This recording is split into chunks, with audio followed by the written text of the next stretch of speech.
Hey guys, Dr. Morse here. I just wanted to give you a quick update on Bengals Joe Mixon injury. Just popped up saying that he will likely need arthroscopic knee surgery after suffering an injury last night in the Thursday night game against the Ravens. Not completely surprised. I figured he was banged up enough where they kept allowing him to go in, so obviously it wasn't an ACL, but at the same time he was struggling, so likely dealing with a meniscal injury where if he cuts the wrong way he gets a sharp pain, he gets swelling, very uncomfortable. So what they will do, my suspicion is they already got an MRI. They probably see a meniscal tear. Depending on how large the tear is, the physical exam findings, if he's locking, if he's catching, if he feels like his knee's unstable, if he's got a lot of swelling, what they'll have to do is they'll have to go in and clean out his meniscus, just kind of trim the edge that is torn, because if the problem with the meniscus is that it doesn't heal well, predominantly because it doesn't get a very good blood supply. There's a small area within it that does, but for the majority it just doesn't heal well. So when you don't heal well, it just kind of flaps in the wing, and almost like a piece of paper just kind of flapping, and that's very frustrating.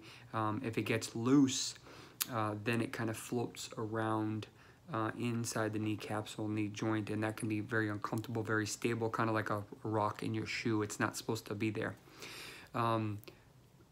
If this is just a simple clean out, I expect him to be out 2 to 4 weeks.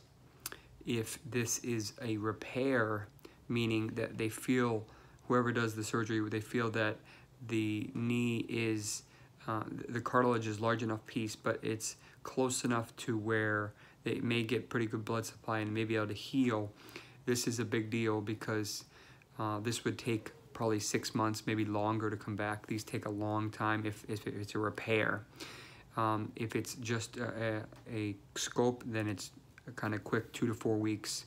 I wouldn't be surprised if they put PRP in at the same time to help kind of calm down some of the swelling, irritation, and maybe even provide some growth factors to help it out. Giovanni Bernard would be the guy to step in, and he actually looked half decent. He deserves a decent workload, and the Bengals look pretty decent, so he would be the guy to pick up for the next couple of weeks, and we'll kind of go from there. This is the same injury that Patriots' Sony Michel has, and probably several other running backs that we're unaware of. One other thing of note is that if they do scope his knee and pull out some of that meniscus, the bone, because the meniscus is here and it's gone, the bones will start to rub faster, and that recurrent contact will cause early arthritis, which unfortunately is almost inevitable in most of these guys because of the amount of wear and tear they have at this age. So that's all I got for you. Follow the Fantasy Doctors. Let me know if you have any questions on any of these injuries. Definitely out a couple weeks, but even though he looked pretty good last night in his intermittent runs, I expect him to be out probably till mid-October, because he's a young guy. He's got a lot of potential, but they need to get this knee right. All right, take care, guys.